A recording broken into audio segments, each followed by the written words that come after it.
We have already devoted several evenings to the discussion of the various basic septenaries which constitute the archetype or framework of universal procedure. And it is quite fitting that we should consider among these septenaries the great structure of man's religious conviction. Antiquity regarded religion rather differently from the modern world. We recognize the gradual rise of powerful sectarian groups, and these have had a tendency to obscure man's concept of total faith or of complete religion. In each of the septenaries that we have traced, we have made special emphasis on the fact that these septenaries emerge from their own root or from the first major division in each of the classifications. Thus, for example, we pointed out that the development of races takes place within the first race. That the first race never vanishes or disappears from the earth, but is gradually, apparently absorbed into the great racial strain and the great racial motion, and ultimately, at the end of the cycle of evolution, reemerges again in its own totality, so that the seven races are the growth of one race unfolding to experience the total unity of itself. Now, in the same way, religion begins as a total concept. It begins as one faith, one great order of belief. And what we call religions are not separate institutions arising at various times and under various conditions. They are actually the unfoldment of the great religion archetype, which is given to man as part of his own essential nature. Thus, man's spiritual unfoldment is under the keeping of a law, of a pattern, and this pattern remains available to him, though perhaps obscured in some ages, throughout the total need span which exists from the beginning to the full revelation of his own nature. The purpose of religion is not to impose doctrine upon man, but to release truth through man. It is not the end of faith that men should actually come to accept one religion as finally superior to another, but to accept the fact that religion per se is the sum of all its parts, and that the great religious mystery which deals with the redemption and restoration of human consciousness is a total mystery. Obviously, this total mystery is not obvious to us because we are not total creatures. We are not yet in full possession of our own faculties, powers, and perceptions. Therefore, having a dimness in our own sight, we see as through a glass darkly. But ultimately, this great revelation of world faith a revelation indistinguishable in its substance from world law and world truth, will have its perfect work and will unfold through the creatures which it has fashioned for the purpose of its own development. In ancient times, religious institutions were termed mysteries. The mystery system, as it was anciently practiced, has virtually disappeared from our world. There are vestiges of it in Asia and the Near East, but it is comparatively unknown to Western man. The mystery system stands for at least two major lines of thought. Those sacred institutions which were developed as state religions, arising with a people and more or less directing that people's career, its culture, its morality, its ethics. These institutions were racial and national religions. Very often, these religions were limited even to a single area or community. Therefore, there were religions which flourished only in certain cities or towns where the entire population recognized a certain faith, a certain institution, which had been bestowed upon them at the beginning of their history, and which had continued to guide and guard their destinies through the long unfoldment of their peoples. Our early Amerindian religious beliefs fell under this heading. The tribes could not and did not develop sectarianism. They had perhaps several deities, but there was no sense that these deities were in conflict, nor did these deities give rise to separate religious institutions. They gave rise only to certain divisions within the total religious picture. We have very little knowledge of the religious state of man prior to the great periods of enlightenment, which go back as far as the second millennium BC. Before that time, our records are too insecure for dogmatizing. But we do know that 2,000, 3,000, 4,000 years ago, and even somewhat longer, great religious institutions existed. That these institutions occupied the positions of leadership in the total field of the people. Thus, the mystery school was also the college. It was the seminary for the education of the priesthood. It was the hospital and the clinic. It combined within itself practically all of the essential functions of knowledge, and all knowledge was its province. These institutions accepted candidates. Candidates usually selected for their personal ability and for the integrity of their character.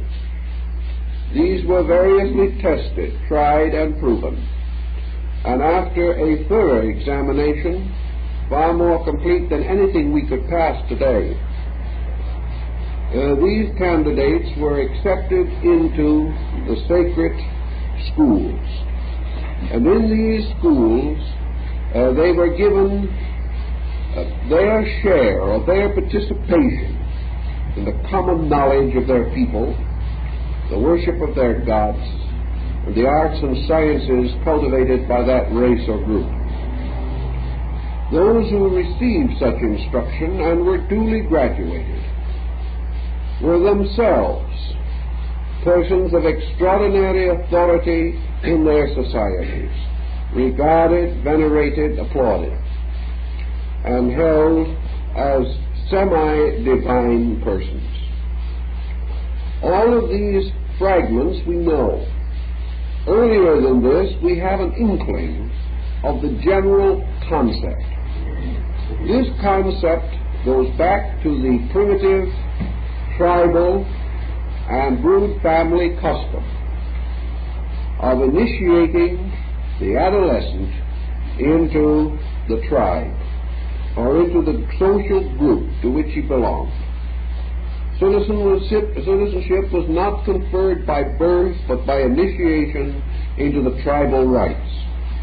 As these tribal rites became more complicated and the tribe gave place to the civilization, the culture of the state, these rituals were further amplified until they became a symbolical means of attaining maturity.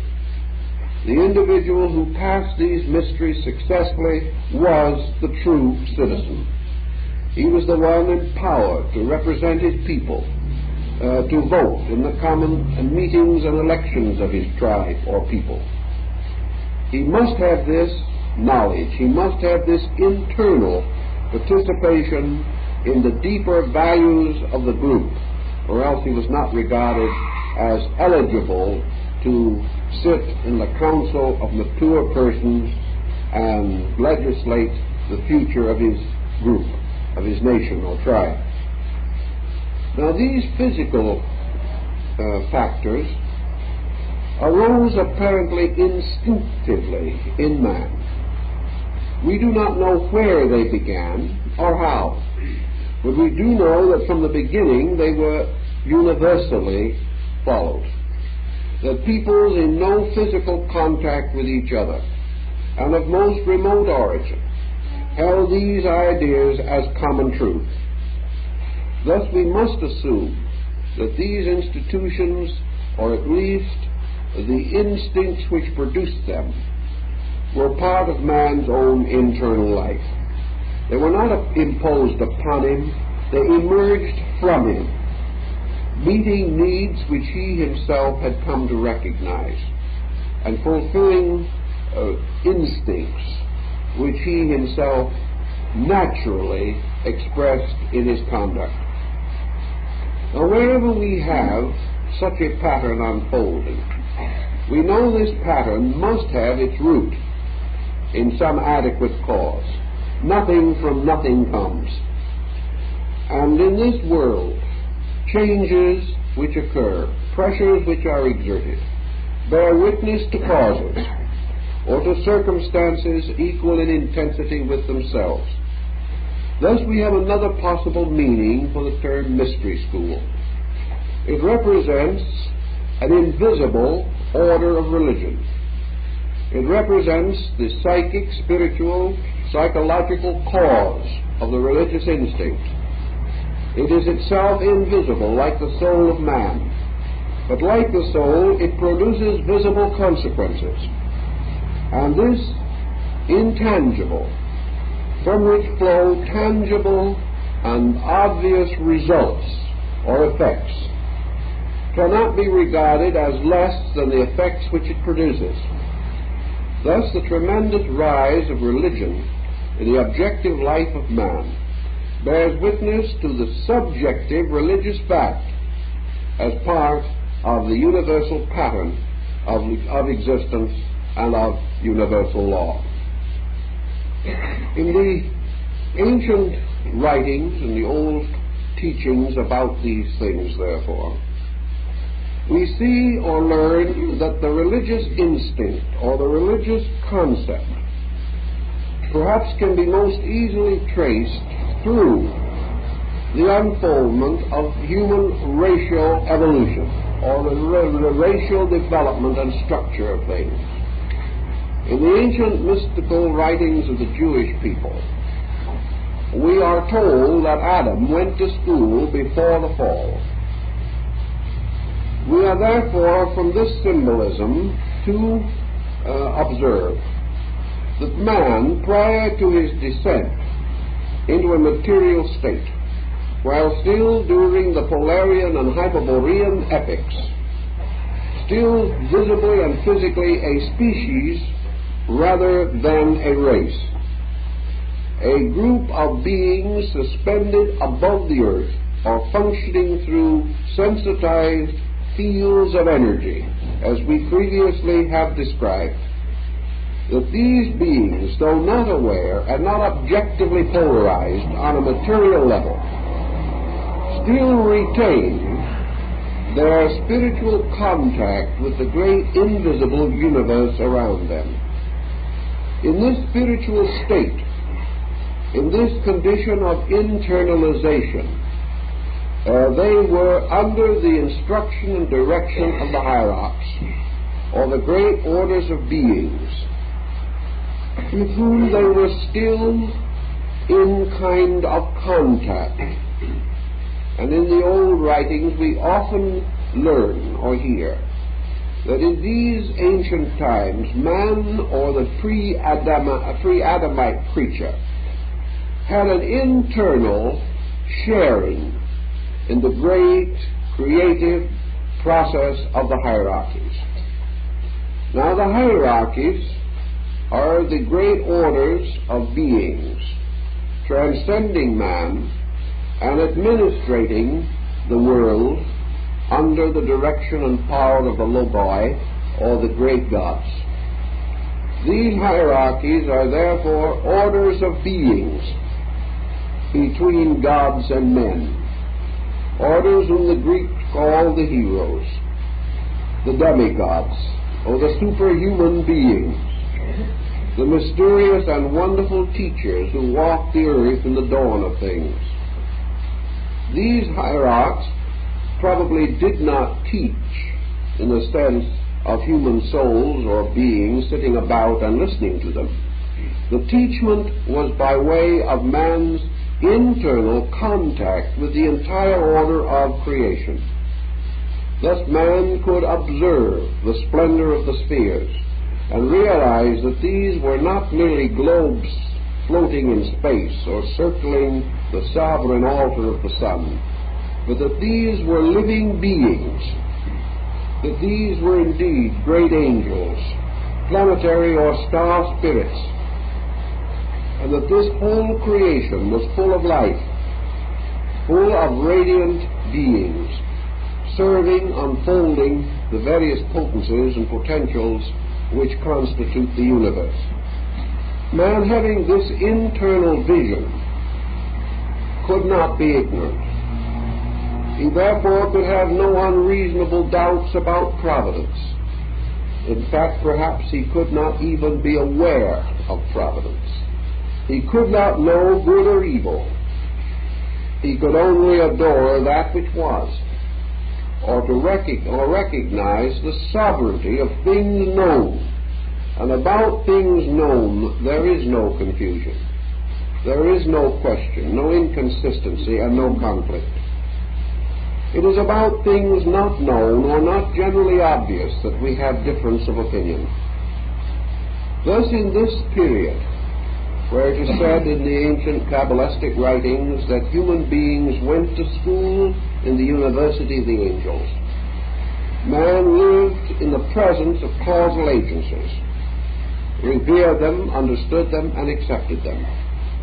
Therefore he lived in an experience of participation in a universe of life. He existed in a participation in the total conscious existence of space, as though indeed the heavens opened and the magnificent celestial choirs of Milton were known to him and experienced by him. When, through what has been symbolically referred to as the fall of man, the human being descended into a state of obscuration, in which his internal faculties were darkened, and his knowledge of causes no longer gave him the vital facts of his own origin and destiny. He became, so to say, an orphan, a blinded creature, who, as he lost sight of the roots and substances of universal existence, found in their place the unfolding objective universe of matter. By degrees, his sensitivities to the material environment increased. And as these increased, even the dreams and memories of ancient things were submerged, and he became the victim of his own eyes, of his own sensory perceptions, of his own cognitional faculties. And by slow stages, he oriented himself in a material world and saw around him many things, within him very little. Yet these things which he had known could not cease. His own internal sharing at the beginning of things, and in the total inner of himself, his sharing of this vast universe of fact, this absolute reality, this did not die, because nothing dies. Things are only obscured or seem to retire into the deep recesses and fastnesses of unconscious storehouses. But out of these roots, even primitive man had certain kinds of recollections that were only available to him in dreams, in visions, and in his mystical trances and contemplations. He discovered, however, that if he became very quiet, if he became completely detached from the objective interests and concerns that were increasing around him and within him, he still could feel the strange impress of the great seal of universal reality. This is the seal that Bamy calls the signatarum rerum, the great signature of things, the great impression. The archetypal reality was still somewhere within himself, but it only came out to him in symbols, and in fragmentary visions, and in dreams, and in distorted pictures, but still this pressure was there. And it was this pressure which gradually forced man to create, to objectify with himself the symbolism of his internal conviction. Thus man, objectively, materially, began to build the structure of his faith. He built it from his own impulses, his own instincts, and his own needs. And there is no question in the world that Ingersoll was in part right when he said that an honest God is the noblest work of man. That man actually created his own gods. He created his own angels and devils. He created the numerous and various sectarianisms which have arisen in his world. But this is only part of the story. Just as primitive mankind first projected from itself the strange, distorted bodies which it was later to occupy, and only when these bodies, rising from the primary eos, or slime of progenital matter, when these bodies reached a certain degree of growth, they were ensouled. And it is the same with the strange mystery of religion. When the symbols and the primitive rites and the crude worships of man gradually refined, gradually took upon themselves an integration of moral and ethical significance, these bodies became ensouled by the great descending order of hierarchs. Thus, in each case, a religion is born. It is born when a belief is ensouled, just as man is born when a body is ensouled. Thus, as man was building upward his dream, a dream which might not have been very different from the Tower of Babel, at the same time, from the invisible world, the great archetypal pattern was also flowing into manifestation. And the union of the archetype with an appropriate form represented an ensoulment, or a coming into life. And at various stages down through the great descent of human experience, the primary and primitive religious instincts of man have gradually led to ensoulments, in which, through one mystery or another, faiths have suddenly become vital, have suddenly ceased to be merely human accumulations, and have received into and upon themselves the stamp of a divine destiny. All faiths were not ensouled. Some were too imperfect and died in limbo. Others had but a brief and passing existence. But gradually out of the ruins of some and the struggles of others, there have emerged the great instruments or vehicles in which the power of the hierarchies ultimately came to be embodied, producing religious experience, religious differentiation, religious evolution, and ultimately to produce, as in the race, the final culmination of embodiment, which is the restoration of the absolute identity of life. Now, this problem is long and arduous and difficult, and it does not to serve our purposes particularly well to devote too much time and attention to it.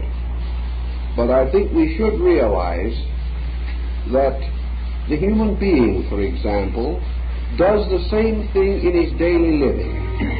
Perhaps on religious and philosophical matters he is a little dim. He is not quite sure how important these things are to him. He is exposed to beliefs constantly. He is nominally associated with beliefs. But in his growth, there is a time when all his believing, all his seeking, all his searching, all his scattered but valuable convictions are brought together and ensouled by one purpose. Suddenly, what he terms religion becomes a vital living force, binding together all of these elements and becoming a dynamic in his life. This shift from a static to a dynamic spiritual position is really the ensoulment of the religious conviction of the individual. Now, how and when does this occur? As in the universe, it is almost a perpetual process of occurrence. It occurs in many levels according to the spiritual need of the individual. But on every level, there is the seeking and the finding, and there is finally orientation as the result of conviction becoming dynamic, taking a central place in the life and assuming leadership. Thus, wherever conviction becomes the leader, wherever faith achieves its victory over doubt, wherever the individual moves into some position in which spiritual values become leaders, become dynamics in his character and in his conduct, then he may be said to have brought a union between religion as a universal mystery and religious symbolism as a series of personal experiences. Obviously, as man evolves and produces more adequate instruments, these ensoulments become more vital, more universal, more profound, more lasting, more secure, and certainly more comforting and inspiring. But on each level, man ensouls his general conviction with the level of dynamic available to him. Just as in listening to words, each of us bestows upon the word the meaning which is the total of our own knowledge at that particular time. And so we keep on bestowing. And this bestowing upon things of something of ourselves is part of the mystery of religion. And that is why individuals belonging to different religions may have, without realizing it, the same convictions. And while those belonging to the same religion may have, without realizing it, different convictions. Because they can secure from it only that which they can bestow upon it from the resources coming into expression from within themselves. Thus, ensoulment is a motion of energy from within the individual, which is forever taking over and becoming dominant in the patterns which man creates. Now, in the Eastern philosophies, there was the belief that at a very remote time, as soon as the great polar cap began to crystallize, in the very beginning of the Earth's solidification, the rotation of the Earth at the poles was less rapid than at the equator.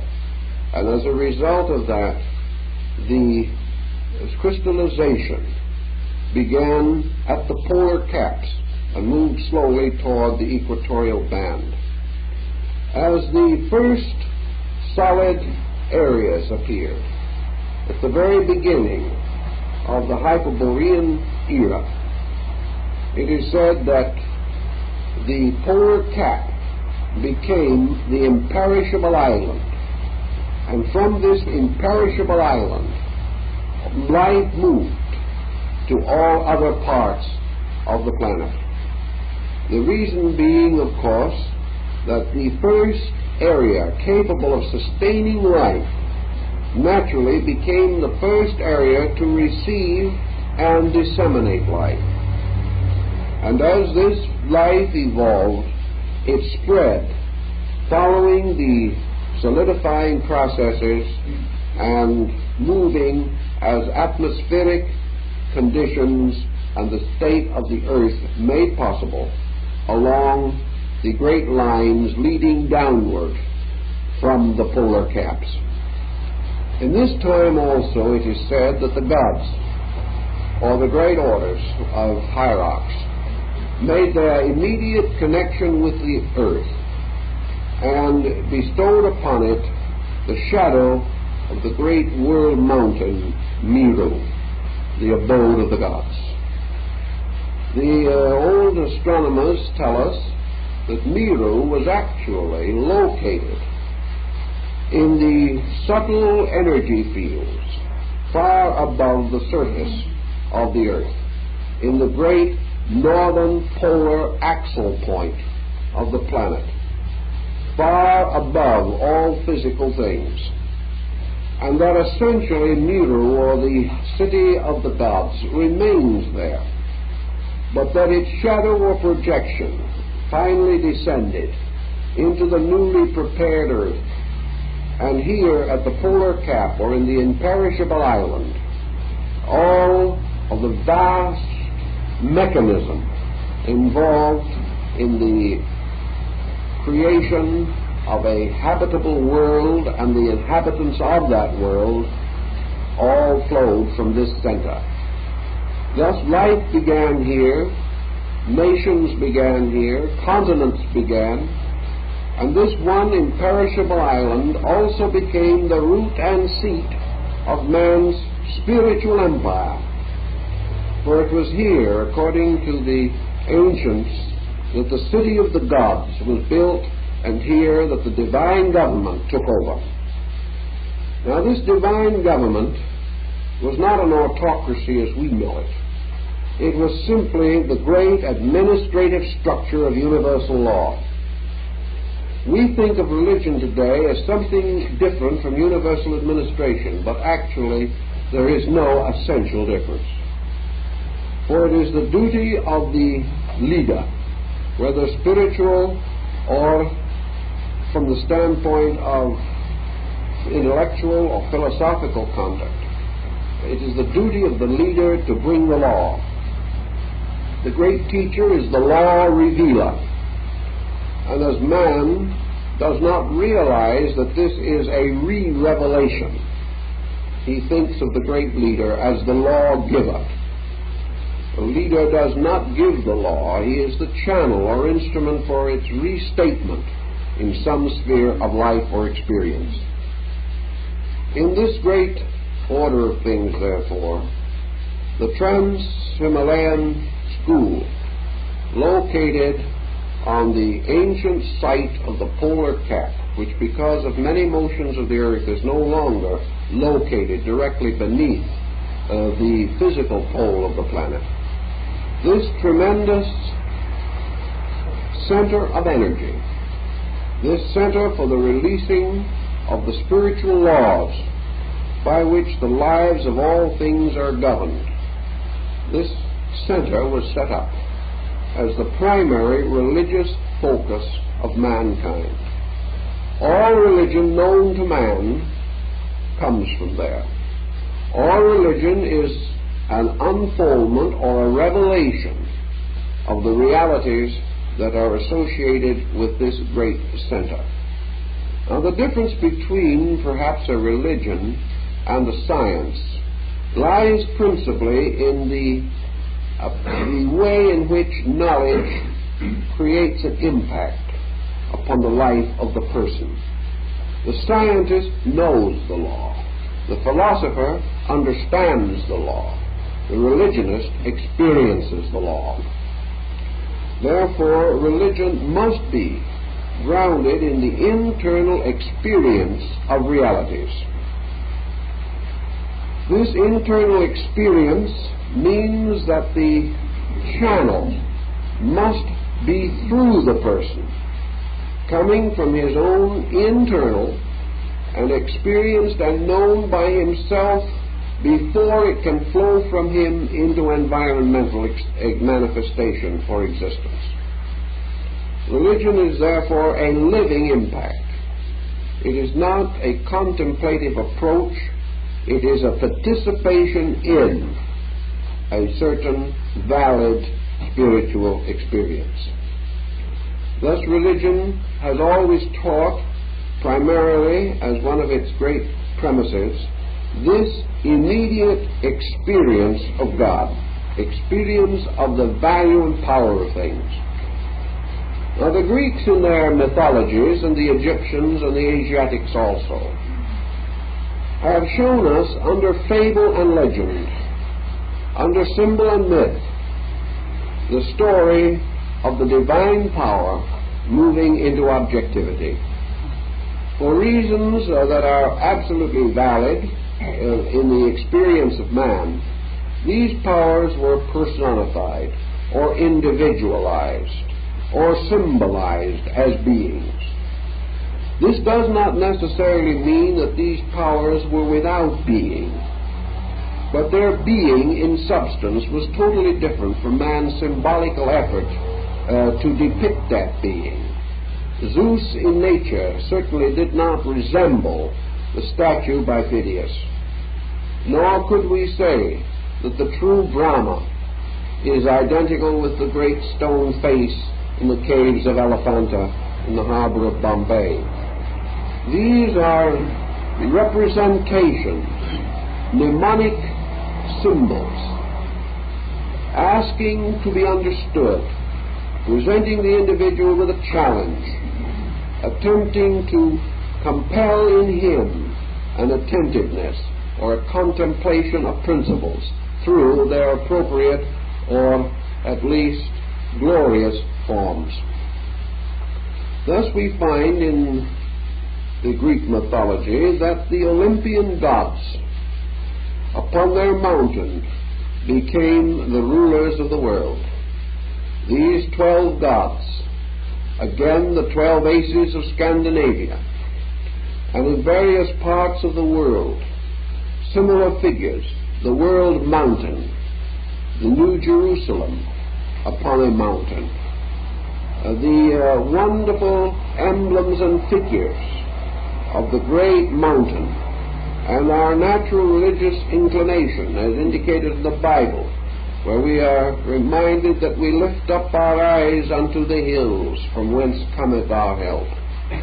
This raising of the consciousness toward the high place has some strange symbolic significance out of recollection or part remembrance, the symbolism of the great hierarchy, the great order of beings dwelling upon the mystical mountain in the center of the world, the crest and summit of which rises above the clouds and is invisible to mortals.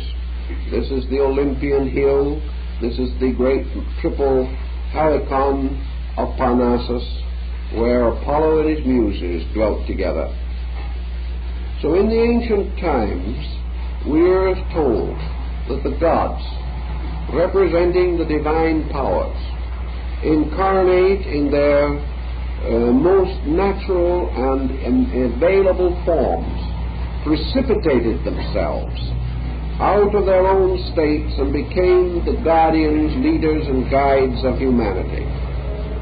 And at that time also, the ancient records tell us that beings from other planets, elders, the patriarchs of other worlds, the lunar and solar deities, and many others, came and mingled with mankind and established within man, within human society, the great patriarchal orders, which were later to become the shepherd guardians of infant humanity.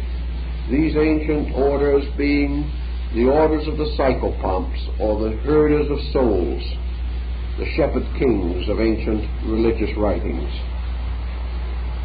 This school of the adepts must follow, therefore, the general laws governing all such mysteries in nature.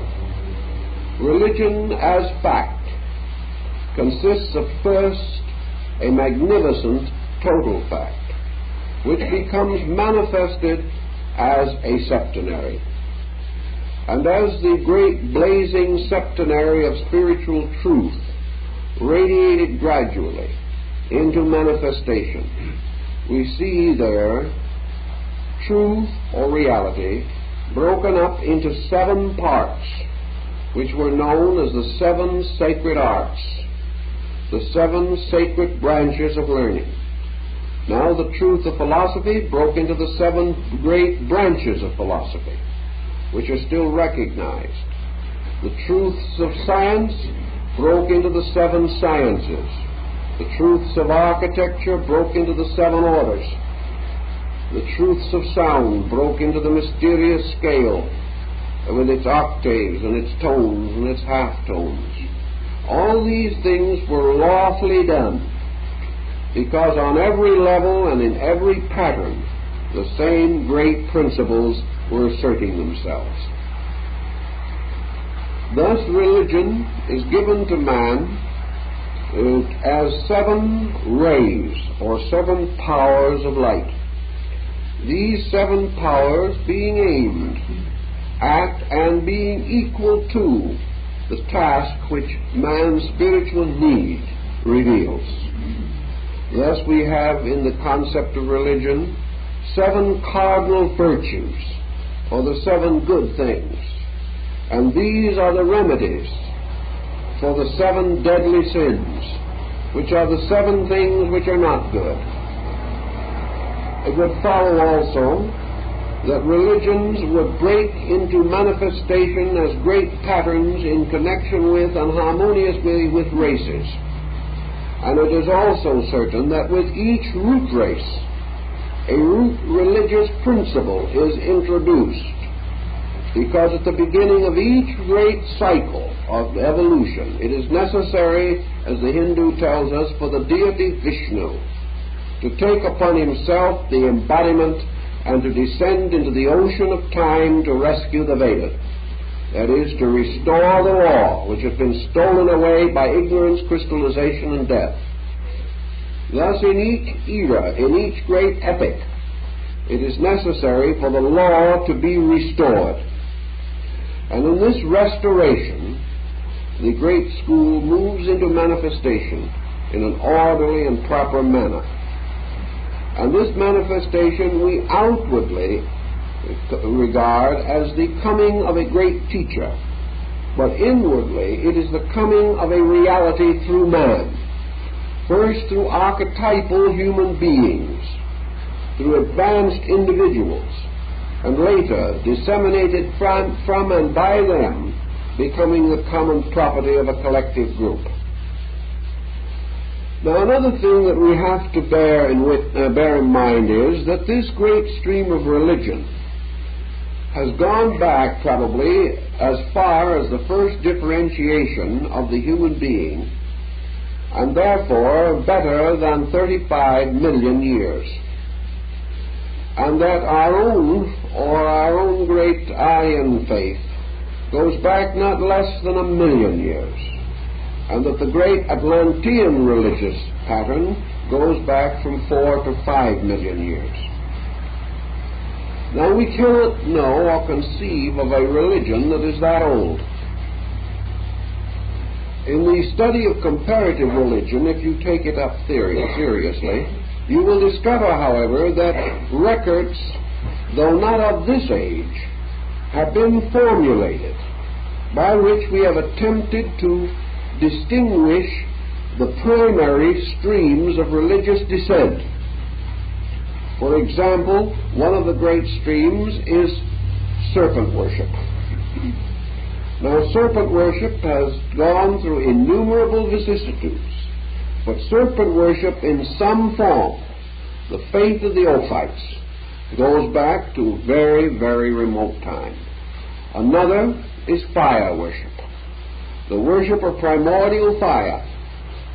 Another is worship of generation, the worship of the reproductive process in nature.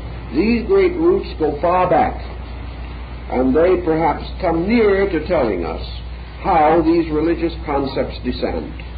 Because today, underneath the surface of our religion, these great primaries continue to exist, but we have so overshadowed them with symbolism and with a larger intellectual approach that we no longer recognize that these great basic symbols still lie at the roots of our believing. But the point that we want to particularly make is this. We say there are dead religions, that the religion of Egypt is dead. That is, the religion of classical Egypt. That the religion of Greece is dead. That many great faiths of long ago have vanished away. With these faiths have ceased the gods of Babylon and Chaldea. With these faiths have also vanished the deities of the Near East that were worshipped prior to the coming of the Muslim faith. Everywhere it seems as though old religions have died. Yet actually, no religion has died. Because every religion, having borne its fruit, this fruit ripened and the seed was perfected, and from the seed grew new faiths. But there is an unbroken descent of religion from the earliest experience that we know. And all the religions that we have today are the amplifications of those that are gone. Religions are not separate things, they are growths, they are evolutions, continually proceeding in nature.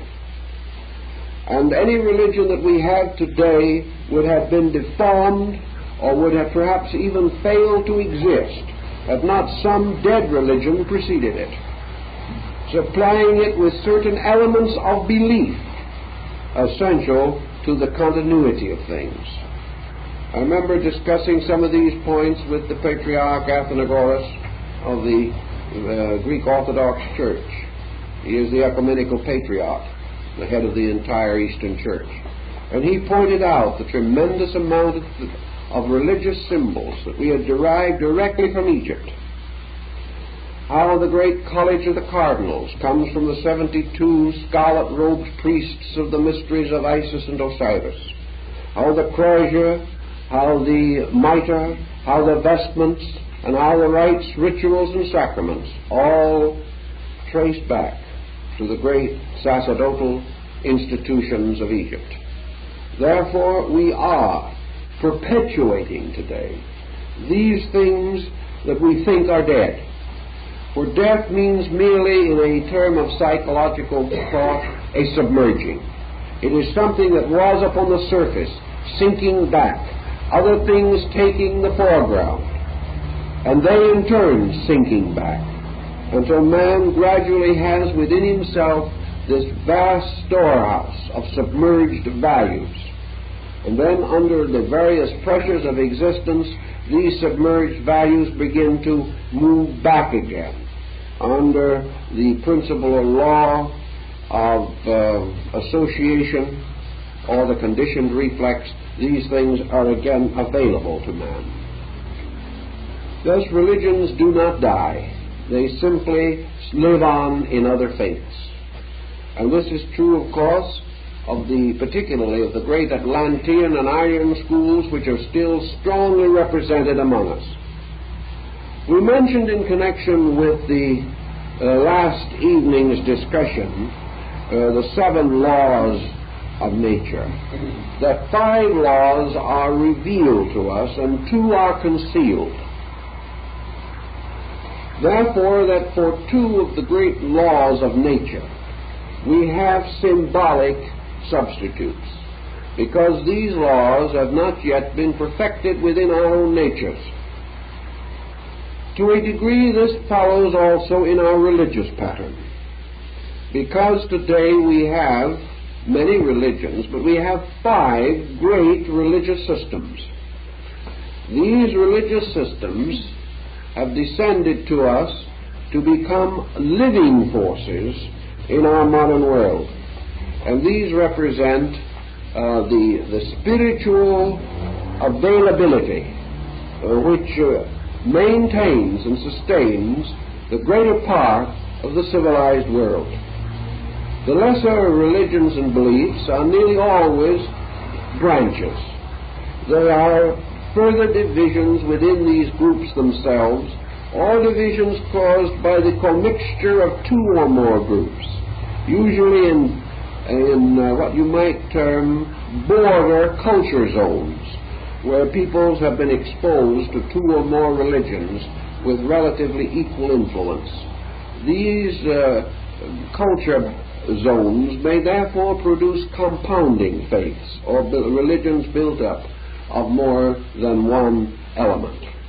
But we have 5 that are very powerful and that constitute the greater part of our religious life.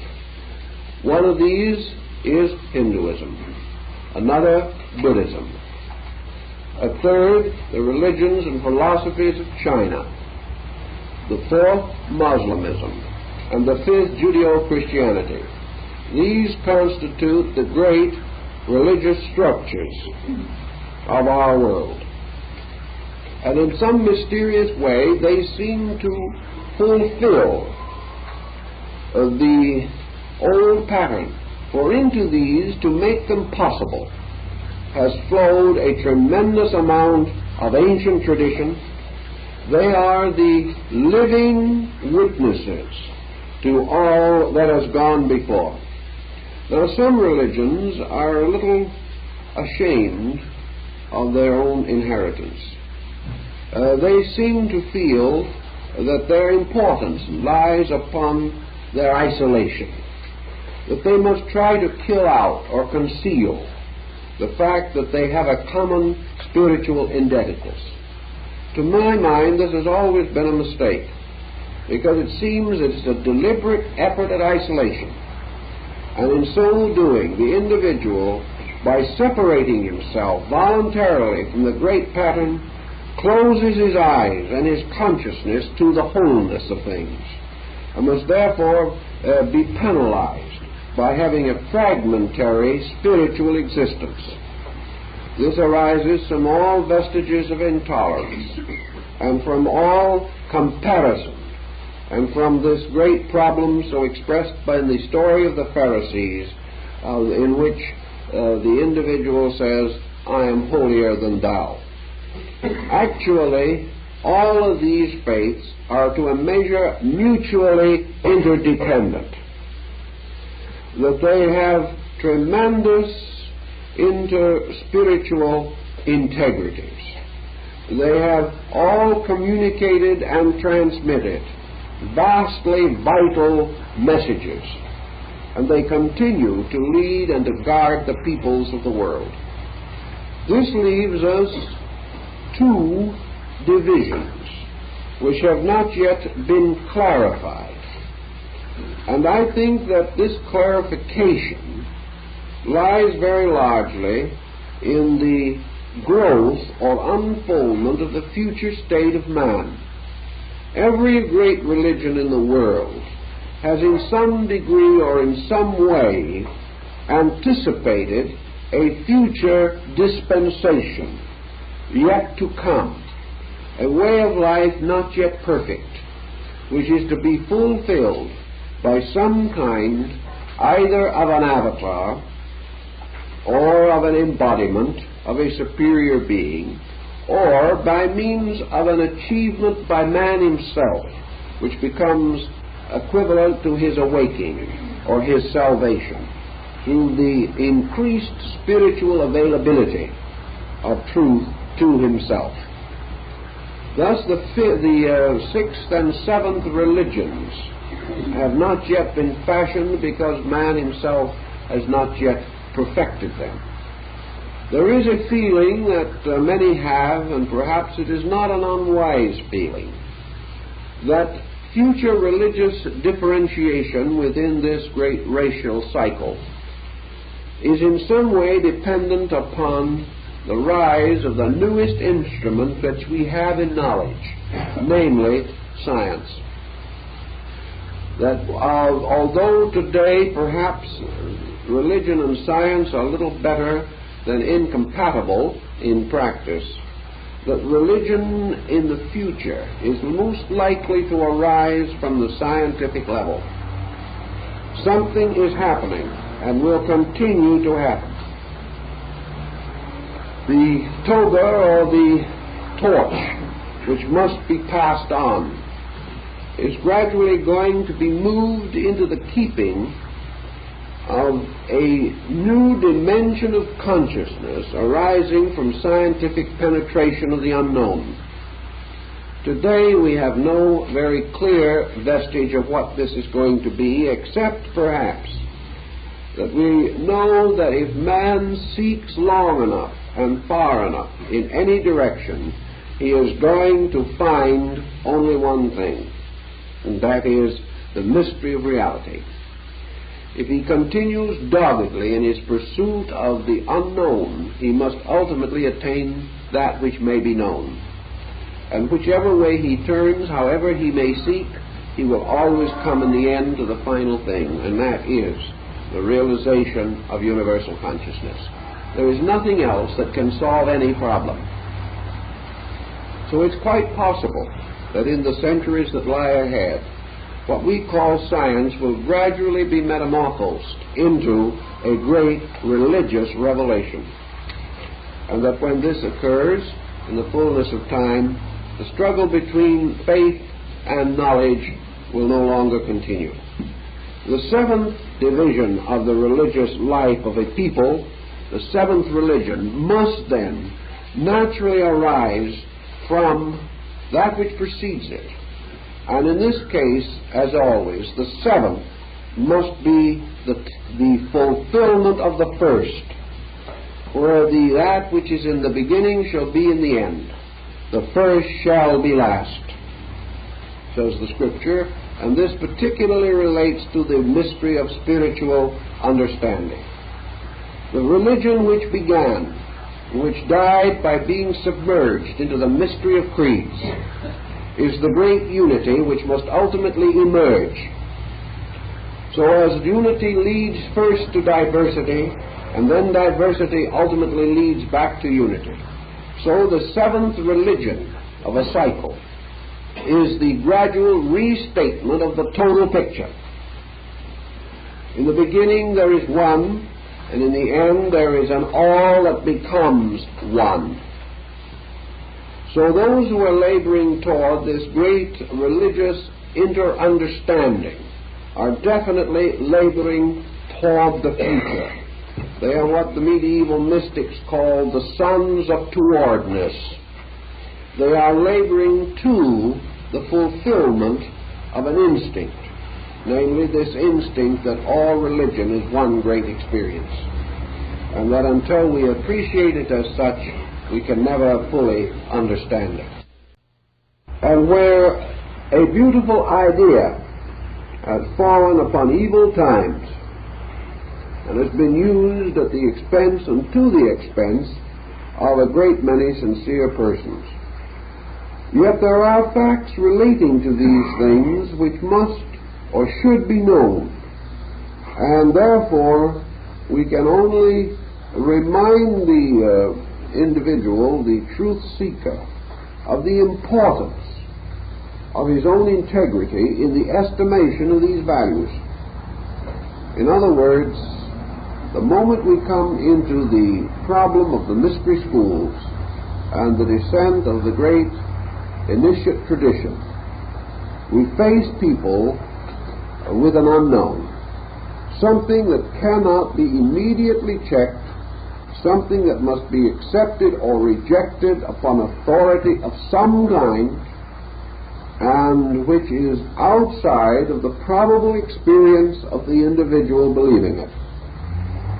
Therefore, we rather advise the Socratic approach to this problem, namely that we are not always impelled irresistibly to experiment with everything we hear about.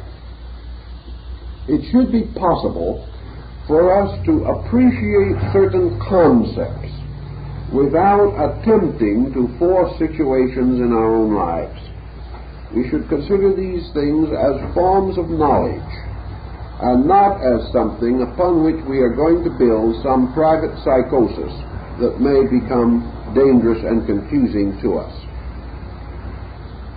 But this we do know, and it is now one of those secrets that has long been exposed and therefore can never be put back again into the listing or classification of secrecy.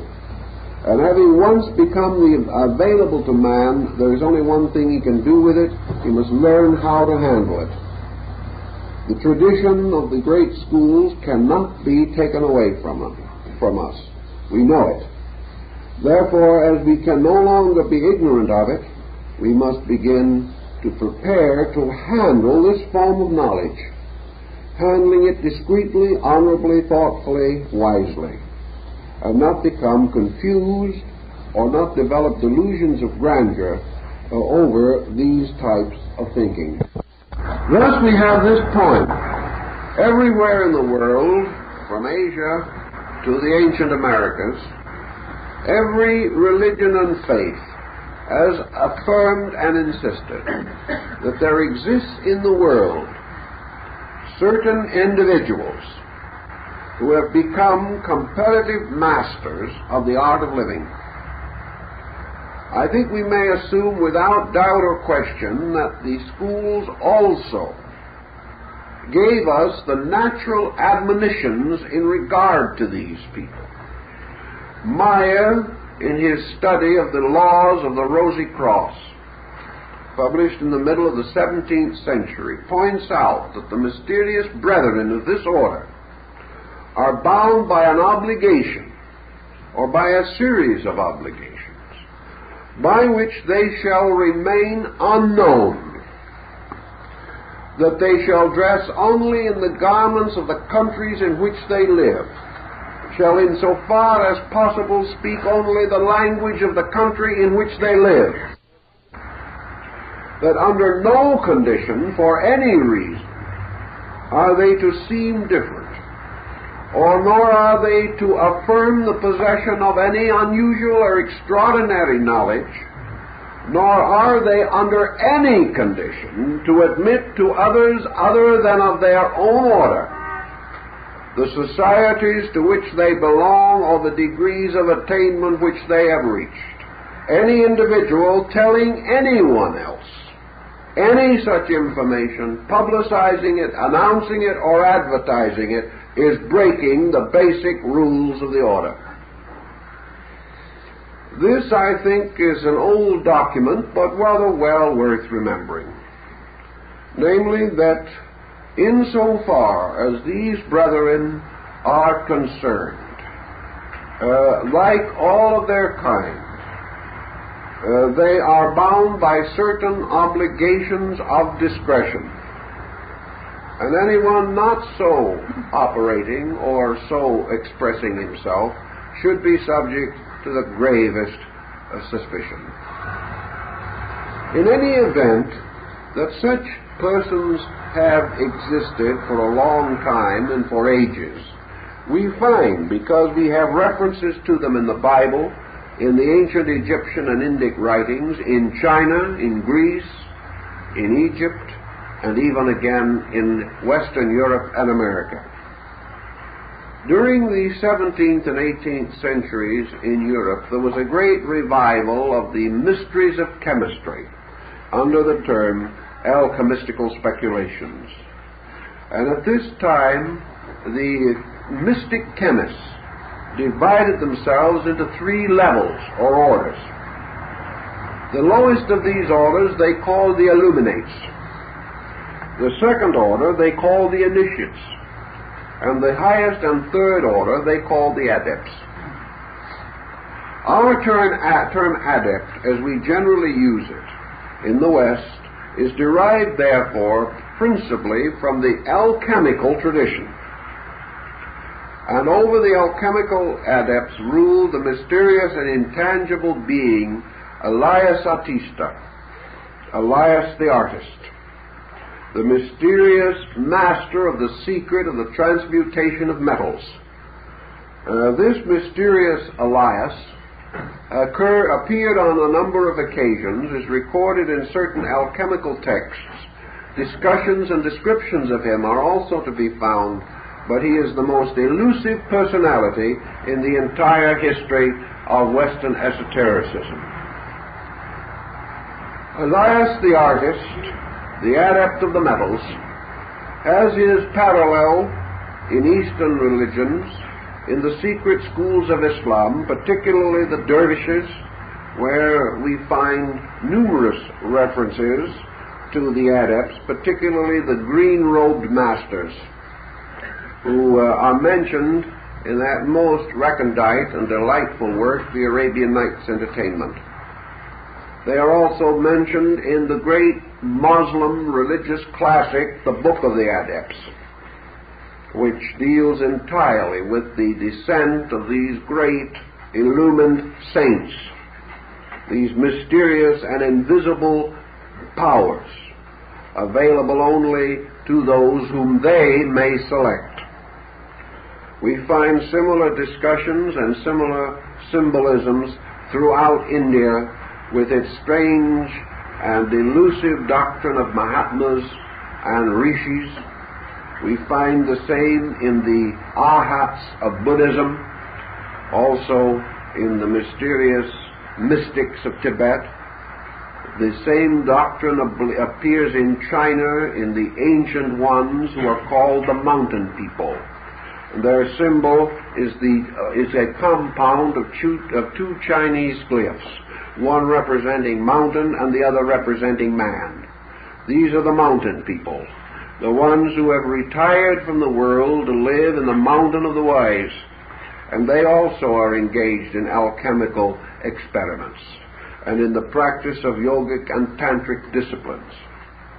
Now, these strange and mysterious people, we find them among the Eskimos, among the shamans of Mongolia. We find them down in the South Sea Islands, among the various tribes of Africa.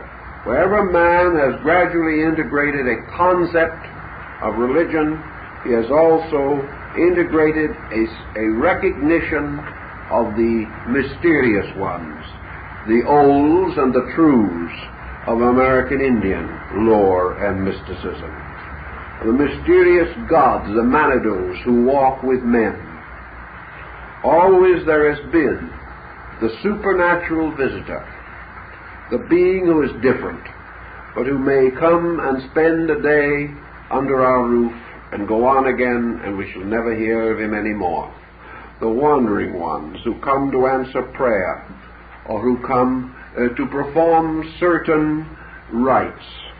Down, for instance, in New Mexico, there is a little church, and in this church there is a curious staircase, which perhaps is one of the most remarkable bits of carpentry that has ever been my privilege to see. In this little church there was no room for a congregation, and at the same time a flight of stairs leading into the choir loft. If they had had the stairs in, there was no room for the people. The church was so small. So the church prayed that there might be some way to get into the choir loft without removing the congregation. One day a man with a box of tools came along, dressed in a white coat and trousers, and he said, "I believe you folks need a staircase." And they said, "Yes, we certainly do, but how did you know?" He says, "I just find out about these things." So he built a staircase that is a perfect spiral without support. Every part of it linked together without even so much as a nail. And this staircase twists in a perfect circle up into the choir loft and has no supports for any part of the spiral. Yet it is perfectly secure and perfectly good. And when they asked him what they owed him for the staircase, he said nothing. And when he left a little note behind him. He said, "With the compliments of Joseph the carpenter." And no one ever found out who he was, where he came from, and no one else ever saw him again.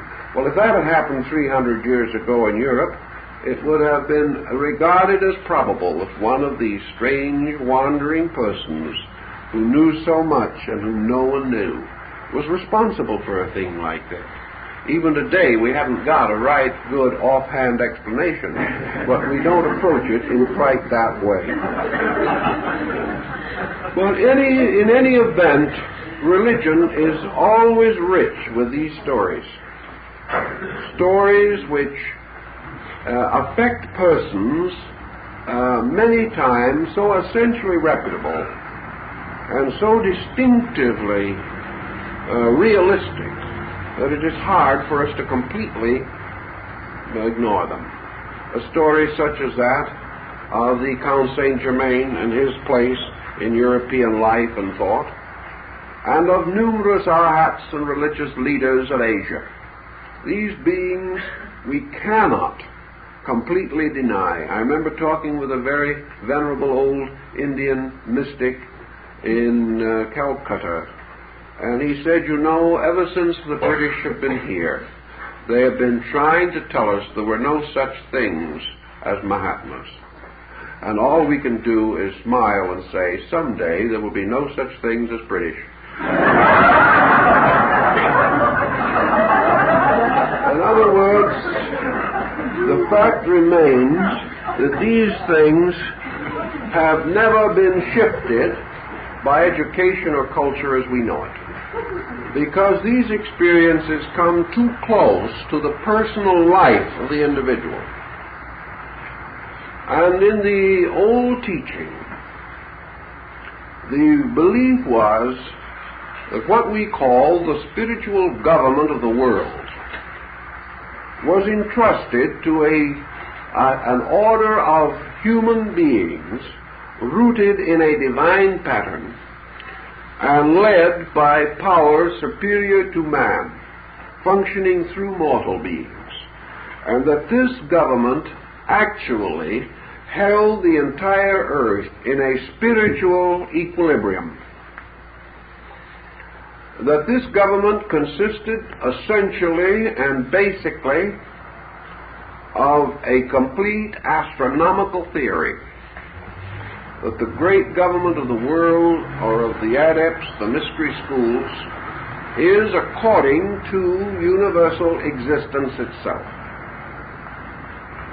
This government was said originally to be the source of the idea of the 12 mysterious powers that sit together around the mysterious Siege Perilous, around the Holy Table.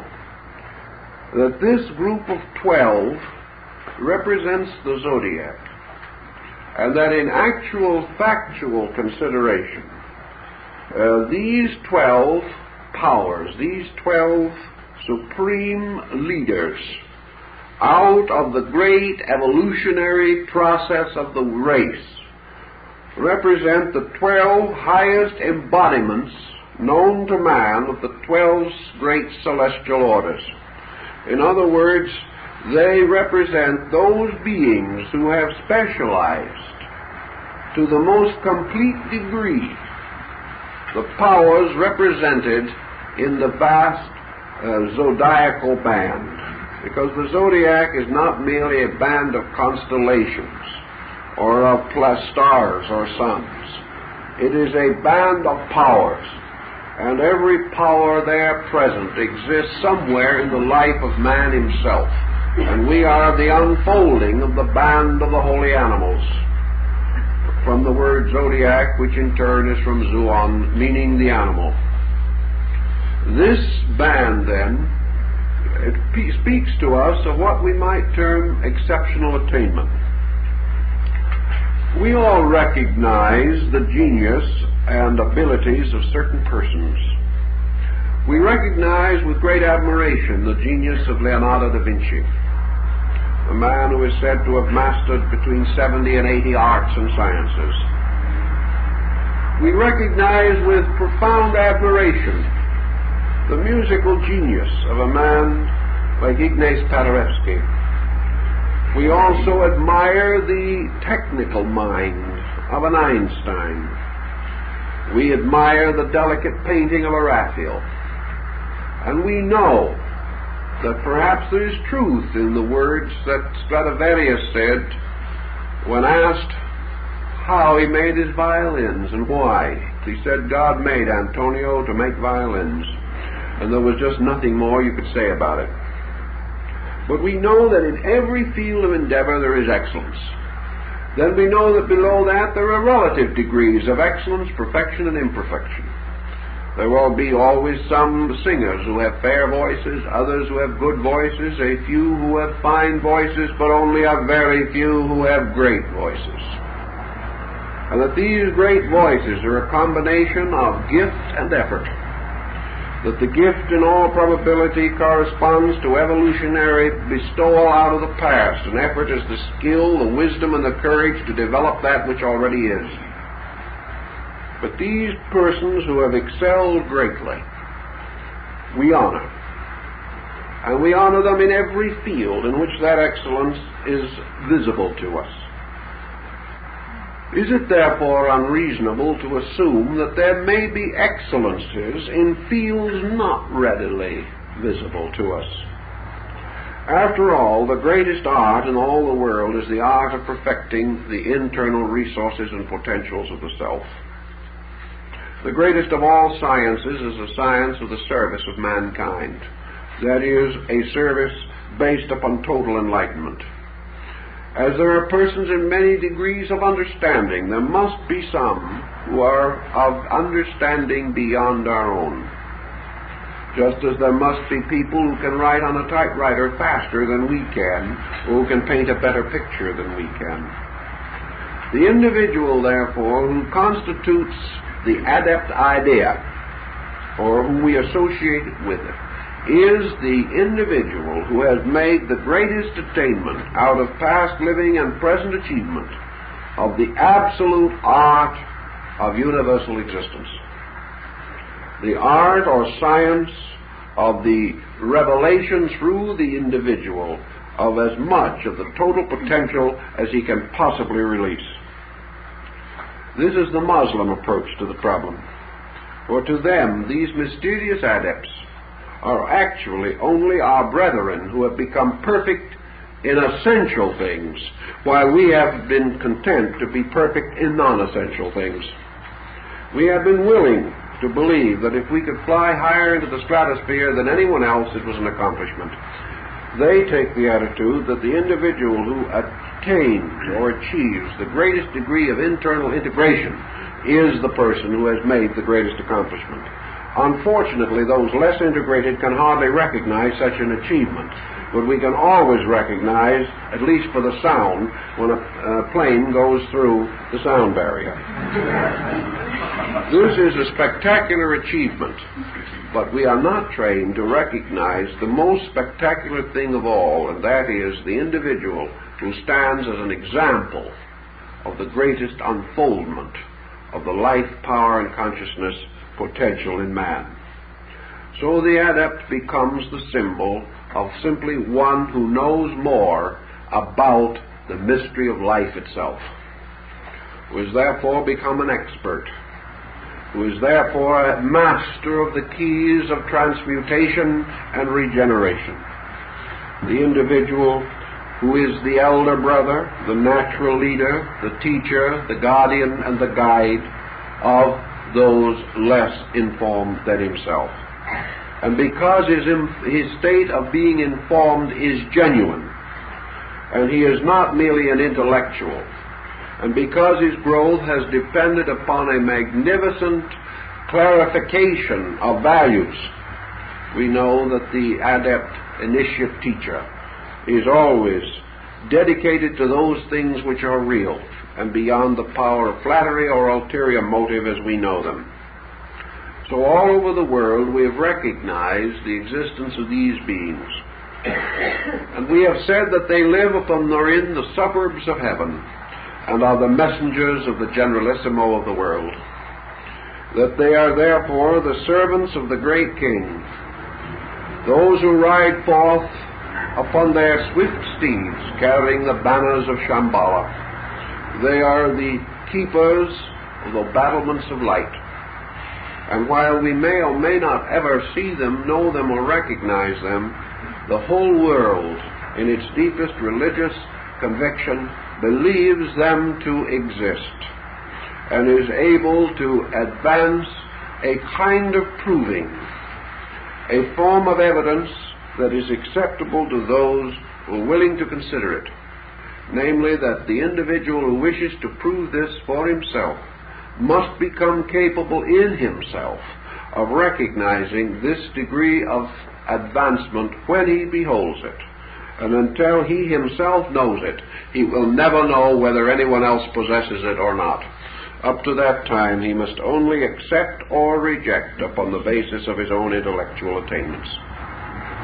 So the adept tradition being universally distributed, we can then follow the general thinking that associates with it. In the great school, according to the old teaching, the 12 who form the great hierarchy, or the 12 orders that are the human equivalent of the 12 hierarchies of heaven, recognized in the ancient classical and Kabbalistic mysteries, that these surround the mysterious throne of power, the mysterious siege perilous that is ever vacant, the symbol of the sede vacanti, the chair that is empty, the throne that no one can occupy. And this throne is the symbol of the great power of the Logos, or the divine being itself, which if present remains unseen and can be known only by the benediction which it bestows. This is therefore the first church, the original ecclesia, where those who are gathered together receive the mysterious Pentecostal experience, or the descent of the Holy Spirit, and where these symbols occur in other religions, and they occur in most other religions. They are all said to be derived from the basic symbolism of this essential world mystery. In this great system, it is announced or told that in the remoteness of time, 5 brethren of this great order went forth into the world to produce certain distinct and useful effects in those days when the world was in the forming. That these 5 are corresponding to the first 5 signs of the zodiac, and that these 5, having completed the mystery, or the ministry for which they were intended, retire from the world and never leave this great siege perilous. They are the 5 guardians of the throne. They remain forever in the holy house of the mysteries. This allows the 7 remaining to have a kind of manifestation of their own. And these other 7, representing the other 7 signs of the zodiac, form the mysterious jewel of 7 stars, referred to in ancient Egyptian mysteries, and the secret mystery of the little bear, or the symbol of the rishis of India. The 7 who become the star ones, the great light ones, the blazing, the shining, from which our word rishi would come. These are the 7 mysterious internal planets, or symbols of the 7 powers of the soul, over which these beings have attained their peculiar virtue or achievement. These in turn become part of an order of manifestation in which already 5 of these mysterious beings or powers have formed their schools, or have sent forth from themselves their orders and their hierarchs of teachers. The other 2 await, like the 6th and 7th Buddha, for the time which shall be with us in the great day. In other words, in the time which is next, or in the time which shall come in the fullness of things. Each of these schools, the 5 that have come forth into manifestation, and are Dhyana Buddhas, each of these 5 immediately surrounds itself with an order of 12. Each of these in turn is divided into 5 who remain with the teacher and 7 who go out. And of each of those 7s, 2 have not gone out. In turn, this cycle surrounds itself again, each of these with 12, and each of those in turn with 12, until the order descends 12 times. And the mysterious formula of the 144,000 of the redeemed is the mathematical formula of 12 times. And as you go into it, you realize that just as the number 3 plus 3 is also symbolically either 6 or 33 or 33, so your 12 has the same method of projection symbolically. In any way we wish to look at it, these also constitute the mystery of the redeemed, the mysterious power of the ones who are saved. And the 72 of a school are taken as the elders who are selected from the tribes of Israel. In the tabernacle mysteries, the entire formula is repeated on another level. Wherever the number 72 appears, it has to do again with these hierarchies. In the practical consideration of it, then, we have moving downward from the upper or inner spiritual life of man a religious revelation of truth administered by a descending hierarchy composed of adepts, initiates, illumines, and disciples.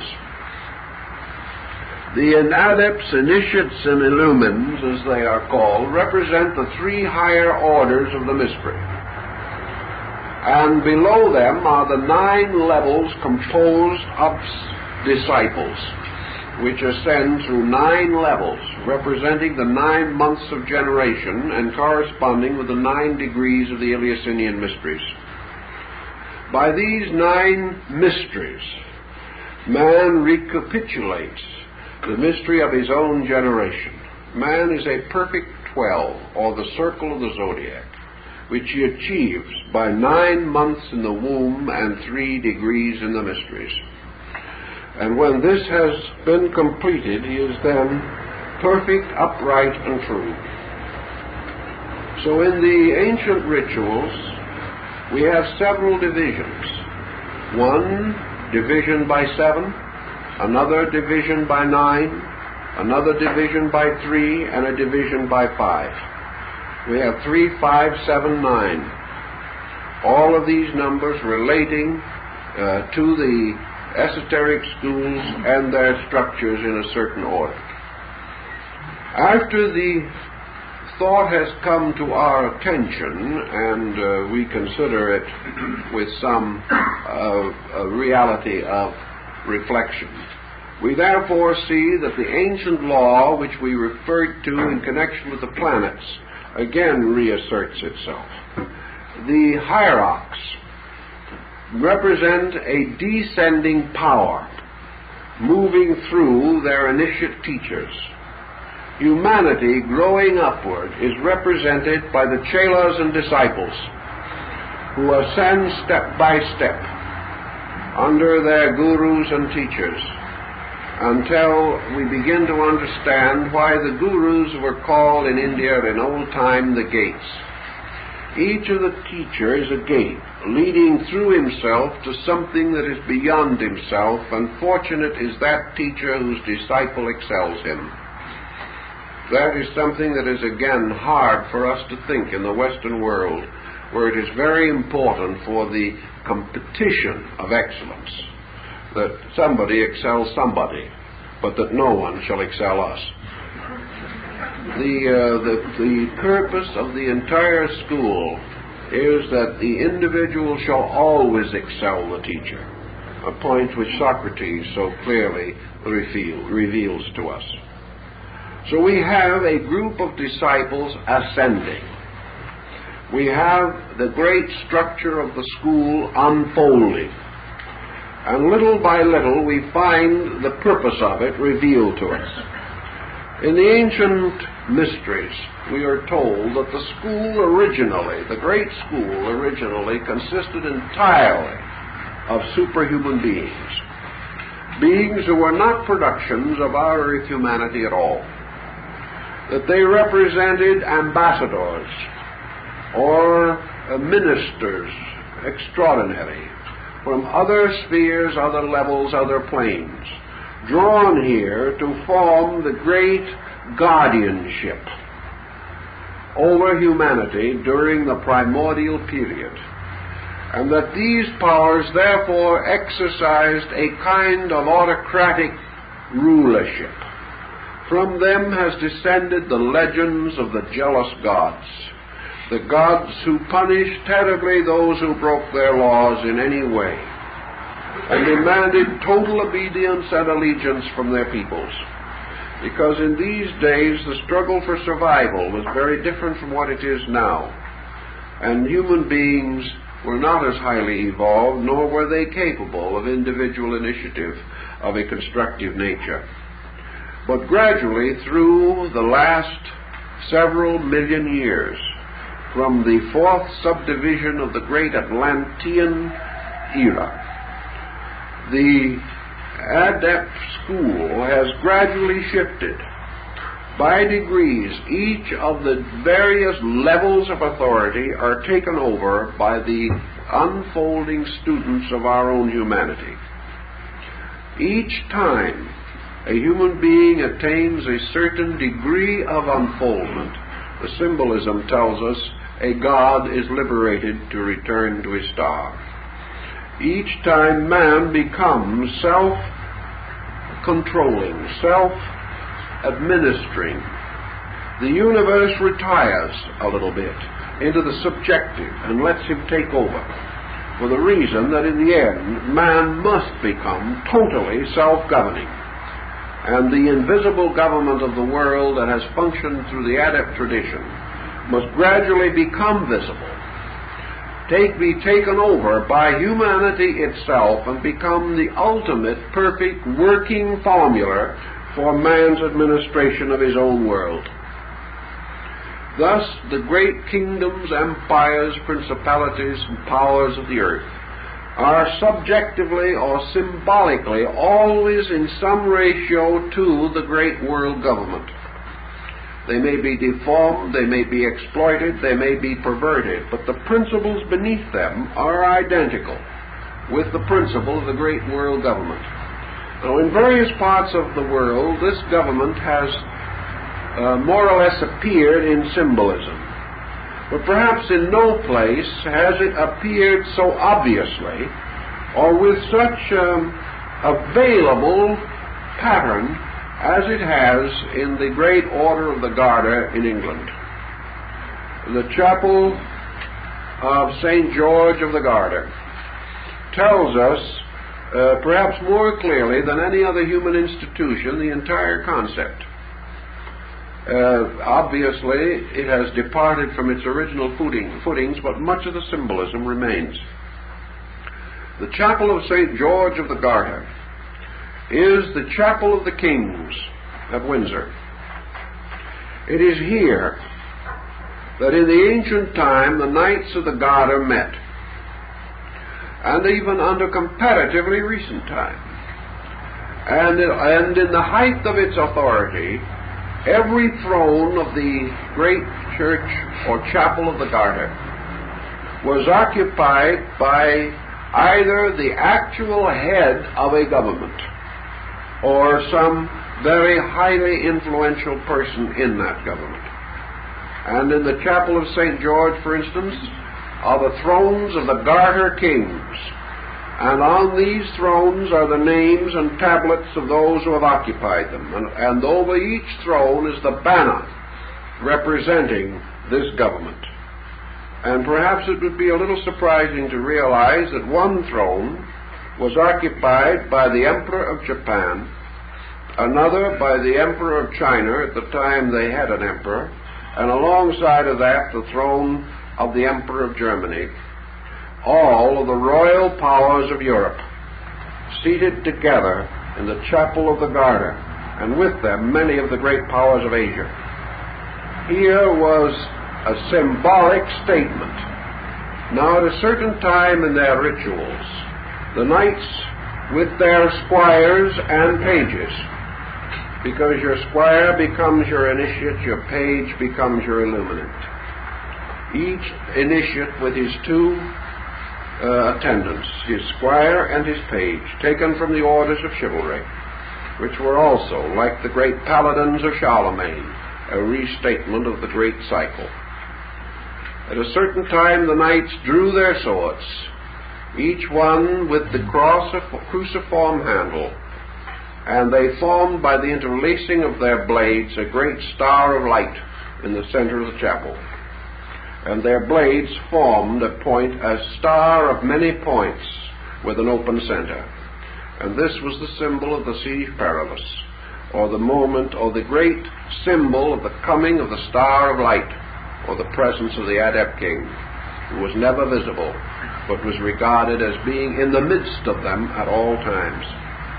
So here was a kind of government of the world. It was symbolical, certainly, particularly after the loss of the Black Book, which was said to have been the book of the Mystery of Kings, originally given to the world by Hermes Trismegistus. All this symbolism, however, like the symbolism of the meeting of the knights in Parzival in the great Castle of the Grail. The Castle of the Grail is the symbol of the Great White Lodge. Each of these groups are the same essential symbolism. They tell us of two things. First, of a divine government moving out constantly, and the second, of an ascending humanity climbing the rungs of a ladder and gradually taking upon itself the responsibilities of self-government before men. Thus, as material mankind works for the establishment of self-government through democracy, so the internal life of man spiritually is being directed inevitably toward ultimate self-government through illumination. Thus, the entire school, the hierarchy, is built upon this double interlacing pattern, the pattern of man growing upward and gradually taking upon himself the responsibilities for his own conduct. Man, coming of age, finally becomes the total governor of his world.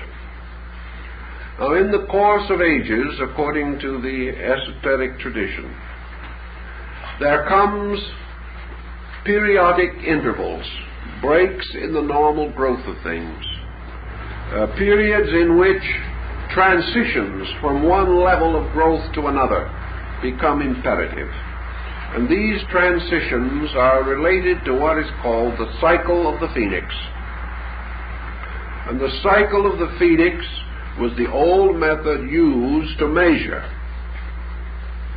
the repetition of the bird of immortality, the rebirths of the Adept King concept. The phoenix is always the symbol of the world teacher. It is also the symbol of the work of the world, for it is the labor of the world teacher that man shall rise from the ashes of his own dead, and that from the death of things birth shall come. For the phoenix is one bird alone in the world without a mate.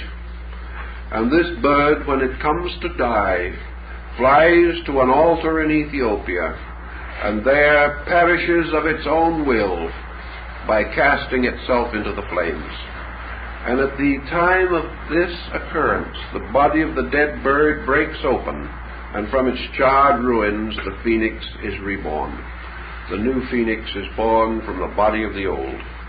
This probably is why it was chosen anciently as the symbol of the seal of the Adept king, and why perhaps it was chosen originally to be placed upon the obverse of the Great Seal of the United States, which bird has gradually lost a little of its phoenix-like attribute and is now regarded as an eagle.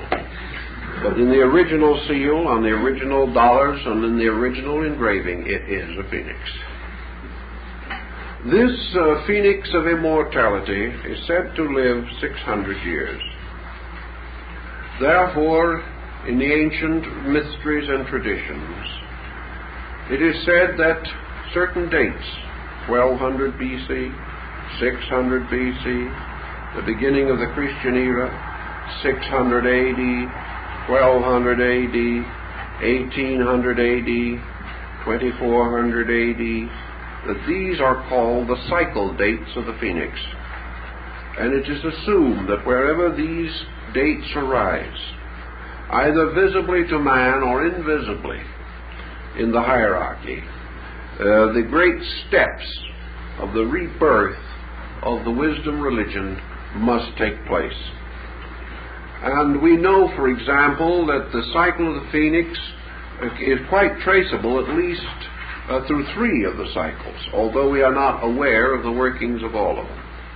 The 6th century BC was one of the great centuries in the history of the world, for in that century Pythagoras, Buddha, Confucius, Lao Tzu, and Zoroaster, Spitama, were all alive at the same time. We know that 600 years later was the beginning of the Christian era. 600 years after that, the rise of Islamism. These changes took place. We go on a little further, we begin to see the possibilities that we may have to shift our perspective to other parts of the world to find the cycle of the phoenix. But 1200 BC corresponds very closely with the great reformation of religion in Egypt and the rise of Judaism. And 1200 AD corresponds very closely with the great political changes rising from the rise of the Mongols in Asia and the forces that ultimately brought about the discovery of the Western Hemisphere. All of these different situations are supposedly related to the phoenix cycle. Now in Asia, the cycle of the adepts is not as deeply concealed as it is in the West. And particularly in Tibet, Bhutan, and in those areas, Nepal, it comes very close to the surface of the public mind. And for that reason, we have legends and myths in greater number relating to this problem than perhaps anywhere else. The Tibetans expect, or still do expect, although they're under some adversity at the moment. I think their proprietors are under greater adversity, however. There's nothing more difficult to get along with than an unwilling ally. But the Tibetans are convinced that before the end of the present century, that the banners of Shambhala will be unfurled, and that another messenger on the white horse will ride upon the winds. They believe this firmly. Now, the cycles by which they measure do not imply that this will be a great avatar, but they imply that it will be a representative of the hierarchy. They also believe that the hierarchy will continue to operate through its selected schools of disciples and will press forward outwardly into some manifestation, not as an order, but as a series of conditions, set up in society for the attainment of certain ends. The mystery schools affirmed that their servants were not always known even to the servant himself, that the school operated in three ways upon society. First, by sending a messenger. Secondly, by selecting someone in society and entrusting them with the message. And third, simply using, without conscious knowledge, a selected person in a critical situation and bringing the knowledge through to him by an instinctive or intuitive pressure which he himself did not know. Therefore, the concept in Tibet has been for some time that the avatar that is to come is not going to be a person moving upon the surface of things, but the continual flowing of internals, and that the great Maitreya, the Lord who is to come, the next great Buddha of the Asiatic northern system, is not going to appear as a teacher, for the reason that we can no longer function in this way, but that the Maitreya comes through a pressure exerted upon the psychic life of the world, namely that it will come through the increasing soul vehicle of mankind. Through evolution, through growth, and through dedication, humanity is growing and is developing. We don't realize this sometimes when we look around us and it looks pretty dismal. But actually, when studied from the standpoint of the invisible life of things, the world is better than it has ever been. It is better because more people are dreaming a little nearer to the truth. More human beings are hoping, creating, feeling than ever before. And while a few dynamic and difficult problems face us, the whole soul of the race is richer than it has ever been. And as this soul power of the race itself grows, it becomes available. It becomes the living Merkaba, or the chariot of the Archangel Michael. It becomes a wheel truly filled with eyes upon which rides the King of the world. Therefore, actually, this psychic field, which is available to all men, and which sustains the psychic life of the world, constitutes an ever more available field for the dissemination of psychic patterns. And according to the Eastern belief, the next great teacher simply bursts through mankind, that all over the world human beings in every walk of life will feel a kind of growth. They will attribute it to their own faiths.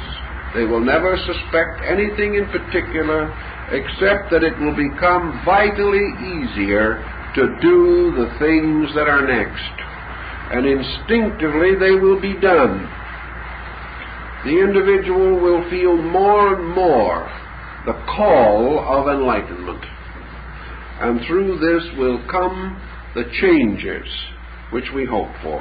One will be attributed to one person, one will be attributed to a new law. Someone else will say, and somehow we were lucky enough to get a better administration this time. No one will know what it is. But when the hour comes, when the great Lord of Shambhala places his feet upon the earth, things will move from within themselves, not to some idyllic perfection, but to the next great thing that must be done. Now, the next thing, certainly, that has to be done is to fulfill the purpose of the fifth sub-race to which we belong. And the fulfillment of this purpose and the consummation of it, so that the next great racial motion can begin within it, is that we have to solve the great problem of the Aryas.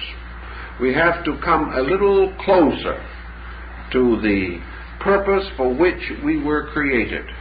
And that is, in our case, the rescuing of the mind from the obvious. We have got to begin to recognize the creative dimensions of the mind. And gradually the science of conscious adjustment to value must be intensified. Man must develop the bridge between objectivity and subjectivity, because if he does not, he is locked in the objective and the obvious for all time. So to build this bridge, we must fulfill the admonition of our remote ancestors, man, know thyself. So the next great move, according to the tradition, is that man will begin to experience the unfoldment of internal faculties of apperception. That things that to us are now strange and mysterious will be of increasing frequency as the psychic field of man releases them, and that the time will come not too far in the distance when we shall begin to live with roots in conviction and the ability to internally experience the fact of an internal life. That we shall consciously recognize our own dignity as beings, and that out of that dignity recognition, out of this valuation of things, must come a total reorganization of civilization. For this reorganization can only come from the individual who is no longer able to accept the thing as it is now. And the only thing that can change him is the increasing dimension of his own consciousness. Therefore, the next sensory perception must come. And with each sensory perception, the total slate of man is changed. Everything that was is no longer enough. Therefore, man, using the faculties that he possesses, must live according to them. And as these faculties give him greater depth penetration, he must live according to this penetration. He can live no other way. So the great school, advancing its purposes, takes things that were once hidden except from the few, and tells us that the visions of the prophets, the mysterious reveries of the saints, and the great mystical experiences of the avatars, that all these things are the heraldings of powers ultimately available to all men, and that every human being has within himself the necessary potential by which he can come to the living experience of his own spiritual fact, his own need, his own universal reality. As each level of this is achieved, the adept king, the symbol of the divine intercession, the adept king is able to retire one of his ministers from the objective to the subjective, releasing these powers that took the oath of servitude. For there is a legend that these great powers took upon themselves voluntarily the burden of leading the spiritual life of the race, affirming that they would not depart or in any way cease their labors until the human being could support himself, that he could carry on in his own way. So that gradually the intercession of divine powers is removed as man gains his own ability to rule his world and himself. But the power by which he does it is the divine power in him. It is therefore his direct availability that makes intercession no longer necessary. And this concept is leading toward the ultimate state of the great Vedic revelation, the great faith of the race, the great faith of the Aryas, is that the law, the tremendous revelation that was given to the race 1,000,000 years ago in the great mysteries of the Trans-Himabhat, that this revelation would ultimately bring man to his own emancipation. Know the truth, and the truth shall make you free. And that freedom in this sense means self-responsibility as contrasted to guidance by paternal or patriarchal orders. So that man, finally coming into the fullness of his religion, brings it from heaven to earth, brings it from the invisible to the visible, and establishes here the great empire according to the law. When the human being has achieved his full understanding of the cosmic procedure, he will create a material way of government, of administration, of life, of education, of culture, and of growth, which is patterned exactly from the celestial law, so that ultimately the laws of heaven shall be made manifest upon the earth. And when man understands the internal universe, he will run the external universe according to its rules. And in so doing, he will create the empire that shall endure. He will create the way of life that cannot die, because it is a manifestation of an eternal life itself. As he corrects these various errors, he will perfect his own systems, until finally he will have available to him the direct stream of his own religion. He will bring it to maturity, and in its maturity it will become the great leader of his life. When that has been accomplished, the invisible temple will be visible in the world. The religions will become the servants of religion itself, and all the faiths of men will recognize their servitude to the eternal faith itself. And in this time we will have reconciliation, not because men are tolerant, but because truth itself is one. And when this is internally experienced, patience is no longer necessary in confusion. So ultimately, in the seventh division, the one law must be brought together. Science, religion, philosophy must be reunited, and religion must find that its 7 rays, or its 7 parts, are merely the prismatic appearances of its one light. Man, having experienced these things, will understand the great mystery of faith as an experience within himself. He will then discover that, whether he knew it or not, that each human being belongs to one of the 7 colors, that he is part of these colors of good and evil, that each human soul, in the beginning of its great pilgrimage, came forth from one of the 7 rays, and that therefore he returns home along his ray, and that therefore he has a specialized existence, but that this existence, though specialized, is compatible with all other existence, and that any 7 persons uniting, one belonging to each ray, forms the perfect jewel, and that these rays are not combative or competitive, but represent the 7 powers of God, in turn the projections of the 7 laws of nature, in turn the mastery of the 7 arts and sciences, and still further extension, the consciousness of the 7 mysteries of religion. Thus the human being, finding his own road and his own path, finds that it leads to the total unity.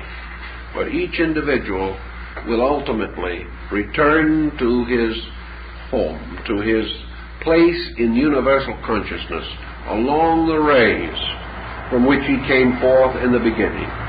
These rays are the guardian angels of religious philosophy. And having returned home, he finds again that he is united with all things. So along the 7 paths he returns to the great house, and there he is joined by the 5 who never come forth, and together they celebrate the mysterious cosmic Eucharist, the symbol of the participation in the total life of the world. All these mysteries belong essentially to the secret school tradition. Fragments have come out in all religions, but the total concept awaits its perfect fulfillment in the spiritual experience of man himself. Well, I guess our time is up, so that's the best we can do for this time.